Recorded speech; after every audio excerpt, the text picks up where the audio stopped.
Financially కొంచెం struggle అవుతున్నప్పుడు ఏం చేయాలన్నప్పుడు అప్పుడు ఆదుకుంది జీ టీవీ, జీ తెలుగు. ఫోన్ వచ్చింది, మీరు పిల్లలతో వర్క్షాప్స్ ప్లేస్ చేస్తారంట కదా, డ్రామా జూనియర్స్ అని ఒక ప్రోగ్రామ్ స్టార్ట్ చేస్తున్నాము, మీరు చూసుకుంటారా? ఏం చేయాలంటే రాయాలి, నేర్పించాలి అని. ట్రై చేద్దాం, నేను ఎప్పుడు చేయలేదు, టీవీకి వెళ్ళాలని ఇంట్రెస్ట్ కూడా లేదు, బట్ ఇట్స్ ఒక ఛాలెంజ్ లాగా అనుకుందాం, సర్వైవల్ కూడా ఇంపార్టెంట్ అని వెళ్ళాను. వెళ్ళిన తర్వాత వాళ్ళు ఏం చెప్పారంటే మొత్తం మీకే అప్పచెప్తాం, మొత్తం మీరే చేయండి. ఇది ఇంకా పెద్ద ఛాలెంజ్, నా ఒక్కడి పని కాకుండా అందరు పని చేసుకుంటూ నేను దానికి ఒక ఇన్ఛార్జ్లా ఉండాలి.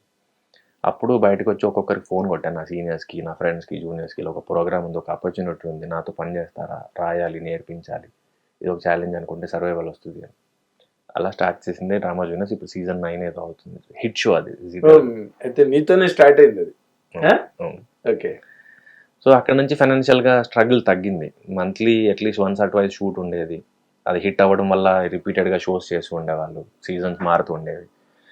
కానీ సాటిస్ఫాక్షన్ ఎక్కడో మిస్ అవుతుంది, ఇది కాదు నాది. అప్పుడు జార్జ్ రెడ్డి ఆడిషన్కి వెళ్ళా. అక్కడ అది సెలెక్ట్ అవ్వడం, ఆ ప్రాసెస్లో అది షూట్ డిలే, ఆ ప్రాసెస్లో జీ సర్వైవల్కి ఉండడం, అక్కడి నుంచి పలాస ఒక నాటకం చూసి పలాసగా ఆఫర్ రావడం, అక్కడి నుంచి కరుణ్ కుమార్, అక్కడి నుంచి మల్లేశంలో ఒక చిన్న రోల్కి అడగడం. సో ఎప్పుడైతే జార్జ్ రెడ్డి రిలీజ్ అయిందో 2019 నవంబర్, అక్కడి నుంచి ఇంక నేను వెనక్కి చూడలేదు.